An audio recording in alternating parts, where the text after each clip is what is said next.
Welcome back to Inside the Issues. I'm Alex Cohen, and on this episode, we are talking about the relationship here in Southern California between law enforcement officers and those they are hired to protect.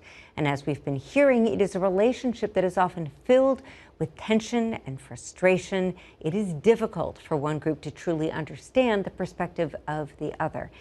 And that is where our next guest comes in. Cheryl Dorsey spent 20 years wearing an LAPD uniform.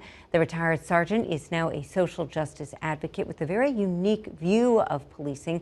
She's also author of the book Black and Blue, The Creation of a Social Advocate.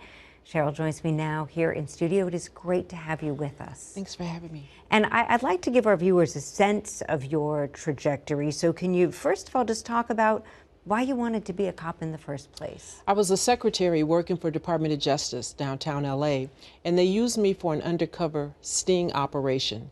And when I participated in that and saw how easy it was, and this is what the special agents were doing, and I knew how much money they were making versus me as a secretary, I was like, I need your job. Yeah. So I started thinking about, how do I become a special agent? So one of the agents said, you need to be post certified, police officer standard and training certified. And you do that by joining a police department or the marshal's office back then, sheriff's department. And so I just went about the business of trying to see which agency I could get on first. Yeah. Get post certified, after a year, lateral back to DOJ as a special agent. LAPD was under a consent decree to hire more women and minorities. Yeah. They had an expedited process. They put me through it. And then I realized that LAPD was such a large department and they had so many different places where I could work, so I thought, that I decided to join LAPD. And then I found out that they had an amazing pension plan where after 20 years, you could retire and get a lifetime check. So yes, I decided to stay. Yes, that's a great summary for that. And there's so much that we could talk about, but I guess one of my biggest questions, speaking to someone who wore that uniform for 2 decades, is what is it that we as the public, the non-police officers, the non-sheriffs, what don't we get about the job that these men and women do? Well, I think the public gets it. I think the problem is that I think the police departments don't get the public. Because what I hear from families, particularly who have lost loved ones at the hands of an errant police officer, is that there seems to be no relatability, there's no accountability, there's no willingness by police chiefs and sheriffs to admit that there's something wrong on their department. And so if you don't ever admit that there's a problem, then you can't acknowledge that there's a fix. Yeah, but I guess I wonder too, because you are speaking in many ways, you're the one in-studio guest we've had who's ever, worn that uniform. I always think, and especially for women and women of color, the law enforcement gets so much heat from the public. And when you're out there and people are yelling at you and you're thinking, I'm doing this because I'm trying to protect you, what does that feel like on the inside? Well, listen, for me as a female, I understood that I couldn't take things personal, right? And I understood that the angst had nothing to do with Cheryl Dorsey. Yeah. It was the uniform. And so if I don't take it personal, then I don't become personally involved and I don't find myself wanting to punish you when you don't comply, when you don't turn around, or when you run from me. I don't punish you. I don't shoot you in the back because I can't catch you, right? It's not personal. And so I think when officers figure that out, these new era officers figure out that it's not our job to punish people who don't comply because that's inherent to what we do, things will be a lot better.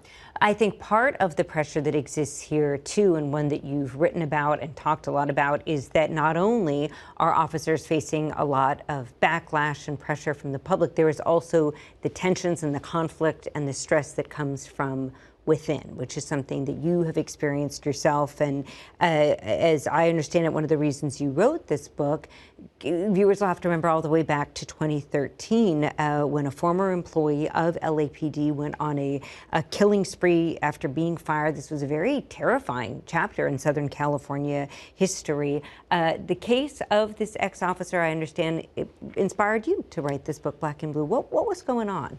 Well, I knew that they were going to kill him when they found him because he had done a horrendous thing, and so I don't condone what he did. But what I wanted people to understand is how you get to a place where you might do something that's out of your character, whether you're a police officer, if you work in a hospital, if you work in a post office, right? We used to hear the term going postal. Yeah. And I also wanted other police officers to know, if you find yourself similarly situated like Christopher Dorner and you have real beef with your department and you feel like you've tried everything within the procedures that are available and you're still not getting the result that you want, I wanted people to know that there are options. I wanted people to know that I had gone through everything Christopher Dorner went through. I went through it 15 years earlier and I survived. I'm here today. And I wanted to be that encouraging person to tell other people, you too will survive. You have to stay within the policies and procedures and guidelines of what it is that we're to do when we do want to grieve or we're angry or we're bothered.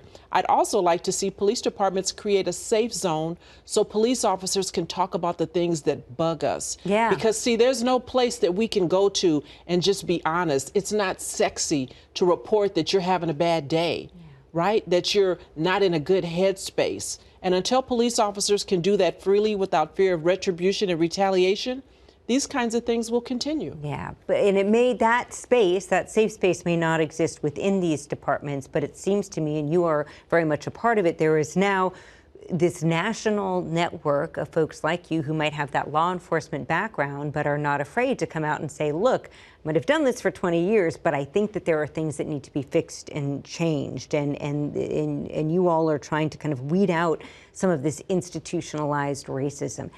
How is that going? Because you've been retired now for a while. You've been doing this, and I just kind of want to know where you're at. Well, not so good. I mean, because listen, not much has changed. I mean, just a couple of days ago, there was a former Dallas police officer, Christopher Hess, who was found not guilty after firing 13 or 12 rounds into a vehicle driven by a young lady named Genevieve Dawes. And he said he did that because somehow he thought he was doing protecting the life of his peers. He was concerned that she might run over them. And so we still have instances where officers are using deadly force as a first resort rather than a last resort, and they explain it away by saying that I was in fear for my safety, or the person didn't comply, or I couldn't see their hands, I thought it was a gun and it was a cell phone. And no one is willing to admit that that's a problem, and we need to stop police officers from using deadly force first as opposed to last. And Cheryl, as you just mentioned, this case out of Texas, we see incidents like this and this tension between the public and police throughout the country.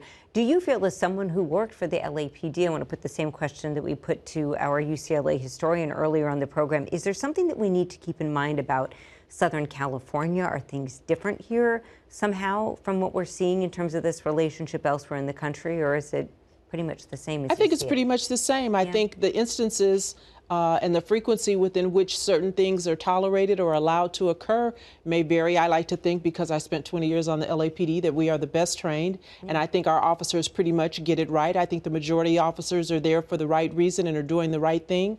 I think they're acting professionally and with empathy by and large, but we still have a way to go. And when officers don't get it right, we need to admit it, and we need to fix it, and we need to help them understand. We need to train them. And if for some reason they're not teachable and they're not trainable, then we need to admit that, and then we need to help them on to another profession. Wow. Would you ever consider going back to LAPD in a managerial position? Absolutely not. Absolutely Cheryl not. Dorsey, I hear where you're coming from. Thank you so much for dropping